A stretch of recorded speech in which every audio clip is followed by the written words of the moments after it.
Hello everyone. Previous class में हमने insert menu के ऑप्शंस के बारे में पढ़ लिया था। आज की क्लास में हम इसके आगे के ऑप्शंस के बारे में पढ़ेंगे। नेक्स्ट मेन्यू है फॉर्मेट मेन्यू। फॉर्मेट मेन्यू पे हम जाएंगे और यहाँ पर आकर क्लिक कर देंगे। क्लिक करने के बाद हमें यहाँ पे कुछ ऑप्शन शो कर रहे हैं, जैसे text, spacing, align, list, styles, clear direct formatting, character, paragraph, bullet and numbering, table, image, object and shape. ये सारे ऑप्शंस हम पहले ही लिब्रे ऑफिस राइटर और लिब्रे ऑफिस कैल्क में पढ़ चुके हैं, तो हम इसके आगे के ऑप्शंस के बारे में अभी पढ़ेंगे। नेक्स्ट इसमें जो ऑप्शन दिया हुआ है वो है शैडो। शैडो ऑप्शन का यूज करके हम अपने सेलेक्टेड जो भी हमारा ऑब्जेक्ट है जिसे हमें सेलेक्ट किया हुआ है, यानी कि हम अपने सेलेक्टेड ऑब्जेक्ट पे शैडो लगा सकते हैं। तो आइए देखते हैं कि किस तरीके से हम अपने किसी ऑब्जेक्ट पे शैडो लगाते हैं। तो जिस भी ऑब्जेक्ट पे शैडो लगाना है, पहले हमें उस ऑब्जेक्ट को सेलेक्ट करना होगा। इसके लिए मैंने यहाँ पर फोर्थ स्लाइड पर क्लिक किया। क्लिक करने के बाद अब हमें यहाँ पर 3 ऑब्जेक्ट शो कर रहे हैं। जिस भी ऑब्जेक्ट पे आपको शैडो लगानी है उस ऑब्जेक्ट पर क्लिक करेंगे। क्लिक करने के बाद फॉर्मेट में जाएंगे। फॉर्मेट में जाने के बाद यहाँ पर शैडो पर क्लिक कर देंगे। क्लिक करते ही हम देख सकते हैं कि हमारे ऑब्जेक्ट में शैडो शो करने लगी। तो इस तरीके से हम अपने किसी ऑब्जेक्ट को सेलेक्ट करके उस पर शैडो लगा सकते हैं। जैसे इस भी शेप पे भी शैडो लगाना है तो इस पर भी क्लिक करके इसे सेलेक्ट करेंगे। फॉर्मेट में जाएंगे। फॉर्मेट में जाने के बाद शैडो पे जाएंगे और शैडो पर क्लिक कर देंगे। क्लिक करते ही सेलेक्टेड शेप पर शैडो इंसर्ट होकर आ जाएगी। वापस से फॉर्मेट मेन्यू में जाएंगे। नेक्स्ट ऑप्शन है एनिमेशन। एनिमेशन आप पहले पढ़ चुके हैं कि किस तरीके से हम अपनी स्लाइड पे इंसर्टेड कंटेंट में एनिमेशन इफेक्ट लगा सकते हैं। तो आप इस ऑप्शन को भी चलाकर देख लीजिएगा। नेक्स्ट ऑप्शन है इंटरेक्शन। इंटरेक्शन ऑप्शन का यूज करके हम अपनी सेलेक्टेड स्लाइड के साथ किसी दूसरे स्लाइड को लिंक कर सकते हैं और हम डायरेक्टली जिस स्लाइड को हमने लिंक कर रखा होगा हम अपने उस स्लाइड पर जंप कर सकते हैं। तो आइए देखते हैं कि हम किस तरीके से इंटरेक्शन ऑप्शन का यूज करके अपनी सेलेक्टेड स्लाइड से जो स्लाइड लिंक है उस पे क्विकली जंप करेंगे। तो आपको जिस भी स्लाइड से दूसरी स्लाइड को लिंक करना है, पहले हमें उस स्लाइड पे जाना होगा। जैसे मैंने अभी यहाँ पर अपनी सेकेंड नंबर स्लाइड पर क्लिक किया। क्लिक करने के बाद अब हम यहाँ पर फॉर्मेट मेन्यू पे क्लिक करेंगे। क्लिक करने के बाद हमें यहाँ पर इंटरेक्शन का ऑप्शन शो कर रहा है, लेकिन आप देख सकते हैं कि अभी इंटरेक्शन ऑप्शन हाईलाइट नहीं हो रहा है। हम इंटरेक्शन ऑप्शन के थ्रू अपनी स्लाइड से किसी दूसरे स्लाइड को अटैच करेंगे ताकि हम उस दूसरी स्लाइड पे पहुंच जाएं। तो इसके लिए सबसे पहले हमें जहां पर अपनी स्लाइड को लिंक करनी है तो उसके लिए हमें पहले अपने कंटेंट को सिलेक्ट करना होगा। जैसे मैंने यहाँ पर इसे सेलेक्ट किया। सेलेक्ट करने के बाद अब फॉर्मेट में जाएंगे और अब यहाँ पर हमें इंटरेक्शन हाईलाइट कर रहा है। तो अगर हमें इंटरेक्शन का यूज करना है तो पहले हमें अपने कंटेंट को सेलेक्ट करना होगा। सेलेक्ट करने के बाद यहाँ पर इंटरेक्शन पर क्लिक कर देंगे। क्लिक करते ही यहाँ पे इंटरेक्शन डायलॉग बॉक्स ओपन हो गया है। अब हम यहाँ से जो इंटरेक्शन है उसे सेट कर सकते हैं। इसके लिए यहाँ पर आकर क्लिक करेंगे। अब हमें यहाँ पर कई सारे ऑप्शंस मिल रहे हैं जिनका यूज करके हम अपनी किसी दूसरी स्लाइड पे डायरेक्टली जंप कर सकते हैं। जैसे मैंने अभी यहाँ पर सेकेंड स्लाइड ओपन की हुई है, मुझे इंटरेक्शन सेकेंड स्लाइड पे सेट करना है।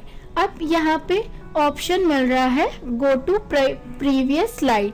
अगर हम गो टू प्रीवियस स्लाइड पर क्लिक करके ओके कर देंगे तो इसका मतलब ये होगा कि जो स्लाइड सेलेक्ट है अगर हम उस पे क्लिक करेंगे तो हम उसके पहले वाले स्लाइड पे पहुंच जाएंगे। आइए दिखाते हैं कि किस तरीके से हमारी जो ये सेकंड वाली स्लाइड है उससे फर्स्ट स्लाइड अटैच हो गई है। जैसे मैंने अभी ये सेकंड स्लाइड है, मैंने यहाँ पर स्टार्ट फ्रॉम करंट स्लाइड पर क्लिक किया। आपने देखा कि हमारी जो करंट स्लाइड होगी वो स्लाइड फ्रॉम करंट स्लाइड पे क्लिक करेंगे तो सिर्फ वही ओपन होगी। और अगर हम अपनी स्लाइड को फर्स्ट स्लाइड से देखना चाहते हैं तो स्टार्ट फ्रॉम फर्स्ट स्लाइड पे क्लिक करेंगे। अच्छा, अभी मैंने पहले इस स्लाइड पे टाइमर लगा रखा है। अगर हमें टाइमर स्लाइड से हटाना है तो हम उसे हटा भी सकते हैं। उसको हटाने के लिए हम यहाँ पर स्लाइड शो में जाकर स्लाइड शो सेटिंग में जाकर अगर टाइमिंग अभी के लिए हटाना चाहते हैं तो हम उसके लिए यहाँ पर चेंज स्लाइड मैनुअली पर जाकर ऑन करके अब ओके कर देंगे। और अगर अब अपनी स्लाइड हम शो करेंगे तो ऑटोमेटिक एक के बाद दूसरी स्लाइड नहीं आएंगी। तो अभी मैंने आपको ऑप्शन समझाने के लिए स्लाइड में जो टाइमर था उसे अभी ऑफ कर दिया है। अच्छा, अब आइए हम देखते हैं कि किस तरीके से हम अपनी किसी स्लाइड पे डायरेक्टली जंप कर सकते हैं। तो हम जब हमारा स्लाइड शो हो रहा होगा, यानी कि जब हम अपनी स्लाइड्स को फुल स्क्रीन पर देख रहे होंगे, तभी हम अपनी किसी स्लाइड पे डायरेक्टली जंप कर सकेंगे। जैसे मैंने यहाँ पर सेकेंड स्लाइड पे लिंक लगा रखी है, यहाँ पर कर्सर ले जा रहे हैं तो अभी हमें यहाँ पर शो कर रहा है गो टू प्रीवियस स्लाइड, यानी कि ये इसको इंडिकेट कर रहा है कि हमारी प्रीवियस स्लाइड इस स्लाइड के साथ अटैच है। जैसे मैंने यहाँ पर स्लाइड शो स्टार्ट किया, अब यहाँ पर हम अपनी सेकेंड स्लाइड पर आ गए। अब हम सेकेंड स्लाइड पे हैं। अब आप देख सकते हैं कि हम अपना जब माउस पॉइंटर मूव कर रहे हैं तो इस तरीके से हैंड टूल आ रहा है। अब हम अगर इस पे माउस के लेफ्ट बटन से क्लिक कर देंगे तो जो स्लाइड हमने अटैच कर रखी होगी हम अपनी उस स्लाइड पे पहुंच जाएंगे। तो इस तरीके से हम अपने जो स्लाइड होंगी वो उस पे पहुंच सकते हैं। देखा आपने, जैसे मैंने यहाँ पर अभी हमारी ये सेकेंड स्लाइड है। अब हमें अगर अपनी प्रीवियस स्लाइड पे जंप करना है तो हमें अपना माउस पॉइंटर वहां ले जाना होगा जहां पर हमने अपनी स्लाइड को अटैच करते वक्त सिलेक्शन ले रखा था। जैसे मैंने यहाँ पर आकर क्लिक कर दिया। क्लिक करते ही हम वहां पर अपनी प्रीवियस स्लाइड यानी कि अपनी फर्स्ट स्लाइड पे पहुंच गए। वापस से स्लाइड को एंड करना है तो एस्केप की का यूज करेंगे। तो अगर हमने यहाँ पर प्रीवियस स्लाइड लगा रखा है तो हम अपनी प्रीवियस स्लाइड पे जंप कर सकते हैं। अभी हमारा यहाँ पर दूसरी स्लाइड इस स्लाइड से लिंक है तो अभी तो हम जा सकते हैं अपनी प्रीवियस स्लाइड पर, लेकिन अगर अब हमें एक्शन हटाना है तो इसके लिए हमें फॉर्मेट में जाना होगा। फॉर्मेट में जाने के बाद हमें पहले तो उसे सेलेक्ट करना होगा। सेलेक्ट करने के बाद फॉर्मेट में अब जाएंगे इंटरेक्शन पे और इंटरेक्शन हटाने के लिए नो एक्शन पे क्लिक करके ओके कर देंगे। अब वापस से मैंने यहाँ पर स्लाइड शो किया और ये हमारी सेकेंड स्लाइड जिस पे पहले हमने एक्शन सेट कर रखा था। अब आप देख सकते हैं हम माउस पॉइंटर मूव कर रहे हैं लेकिन अब हैंड टूल नहीं आ रहा है और अब अगर हम यहाँ पर क्लिक कर रहे हैं तभी भी हम अपनी प्रीवियस स्लाइड नहीं देख सकते क्योंकि अब हमने यहाँ से एक्शन हटा दिया है। वापस से मैंने एस्केप की को प्रेस किया और वापस से अपनी स्लाइड पे आ गए। अच्छा, यहाँ पर हम वापस से फॉर्मेट में जाएंगे। फॉर्मेट में जाने के बाद इंटरेक्शन पे आएंगे तो जैसे गो टू प्रीवियस स्लाइड अगर सेलेक्ट करेंगे तो सेलेक्टेड स्लाइड के पहले वाली स्लाइड पे हम डायरेक्टली जंप कर सकेंगे। गो टू नेक्स्ट स्लाइड पे अगर क्लिक करेंगे तो गो टू नेक्स्ट स्लाइड से हम अगर स्लाइड पे क्लिक करेंगे तो हम नेक्स्ट स्लाइड पे पहुंच जाएंगे।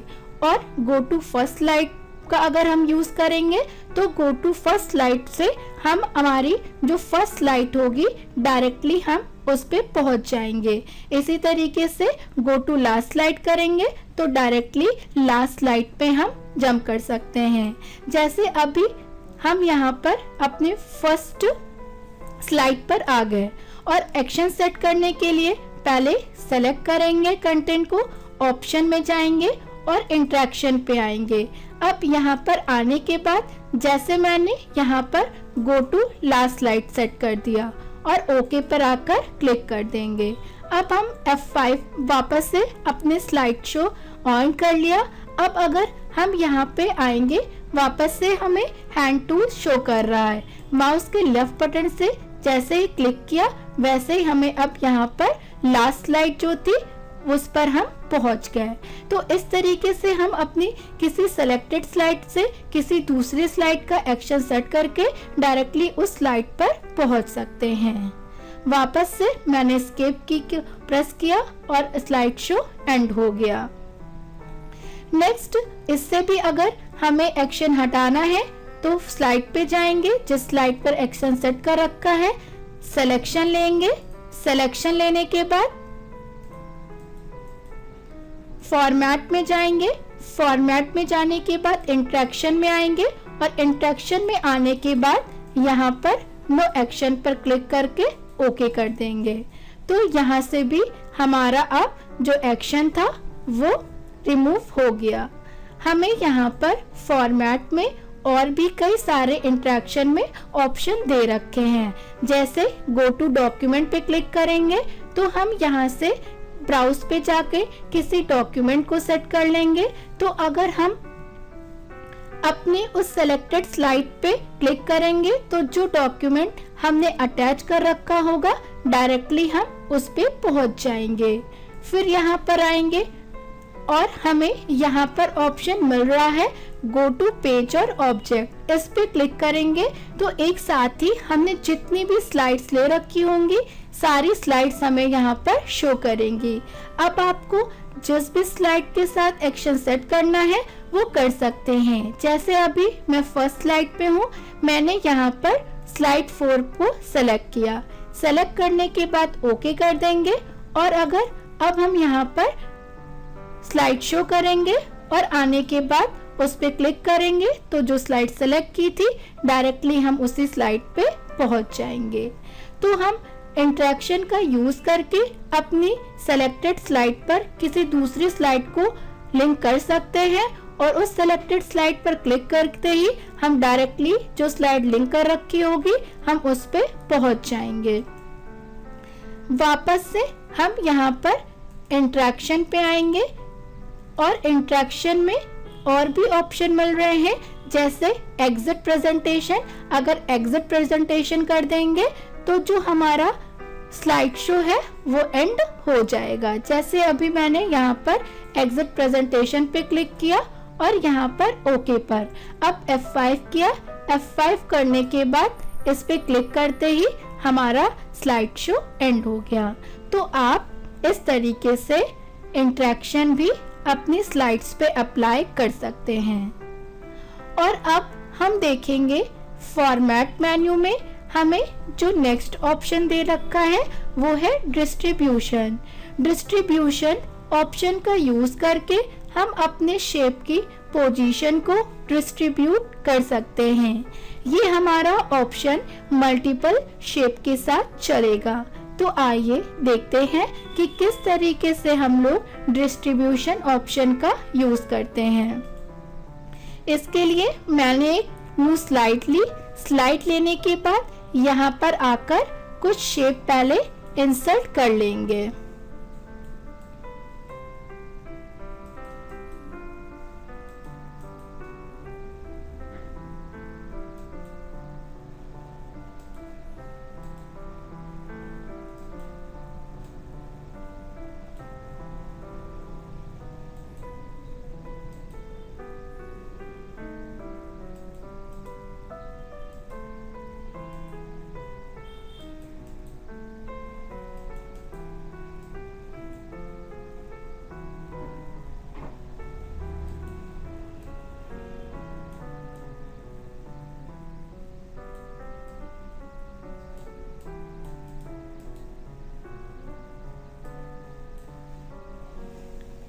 अब यहाँ पर मैंने पहले तो कुछ शेप आकर इंसर्ट कर लिया है। अब अगर हमें डिस्ट्रीब्यूशन को ऑप्शन चलाना है, अपने शेप की पोजीशन को डिस्ट्रीब्यूट करना है, तो पहले शिफ्ट को होल्ड करके हम अपने सभी शेप को आकर सेलेक्ट कर लेंगे। हम शिफ्ट को होल्ड कराएंगे और शिफ्ट को होल्ड करते हुए माउस को ड्रैग करेंगे तो जितने भी शेप्स होंगे वो सारे हमारे सेलेक्ट हो जाएंगे। उसके बाद जब हमारा सेलेक्ट हो जाएगा तो हम उसके बाद डिस्ट्रीब्यूशन ऑप्शन का यूज कर सकते हैं। और डिस्ट्रीब्यूशन का ऑप्शन हमें फॉर्मेट मेन्यू में दे रखा होता है। तो पहले हम शिफ्ट को होल्ड करके सभी शेप को सेलेक्ट करेंगे। सेलेक्ट करने के बाद फॉर्मेट में आएंगे और डिस्ट्रीब्यूशन पर आकर क्लिक कर देंगे। क्लिक करने के बाद यहाँ पर डिस्ट्रीब्यूशन का डायलॉग बॉक्स ओपन हो गया है। यहाँ पे हमें हॉरिजॉन्टल और वर्टिकल दो ऑप्शंस दे रखे हैं, तो हम अपने शेप की पोजीशन को हॉरिजॉन्टली और वर्टिकली डिस्ट्रीब्यूट कर सकते हैं। जैसे यहाँ पर मैंने हॉरिजॉन्टल से लेफ्ट और वर्टिकल से टॉप को सेलेक्ट किया। ओके करेंगे तो अब हमारा जो शेप था वो हॉरिजॉन्टली लेफ्ट और वर्टिकली टॉप में आकर शिफ्ट हो गया। इसी तरीके से वापस ऑप्शन पे आएंगे डिस्ट्रीब्यूशन में।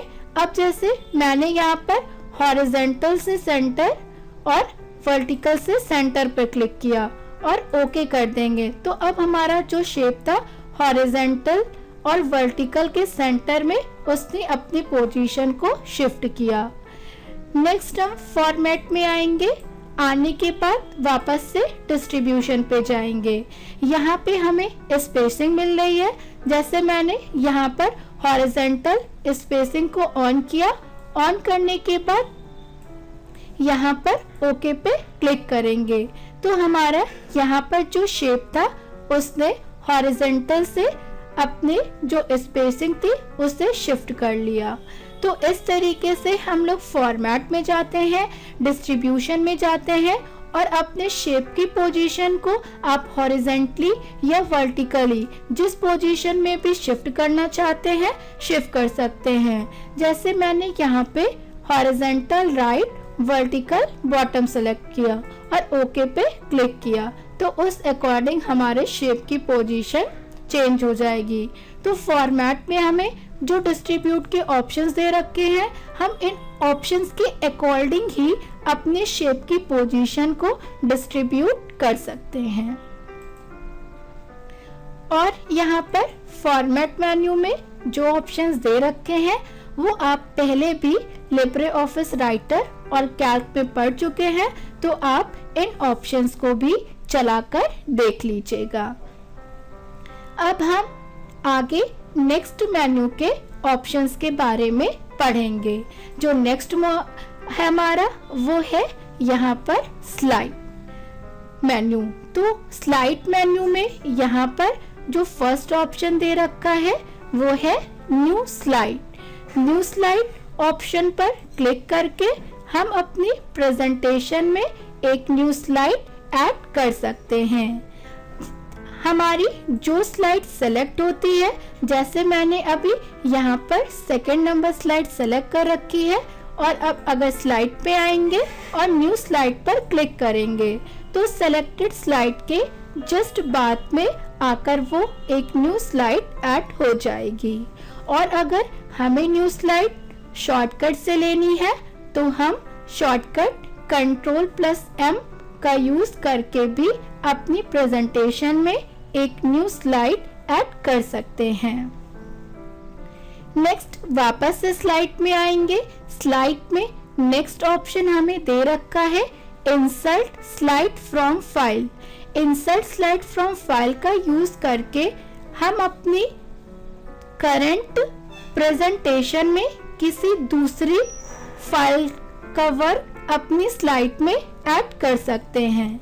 जैसे मैंने यहाँ पर कर्सर रखा, अपनी स्लाइड को सेलेक्ट किया और यहाँ पर स्लाइड पे आए।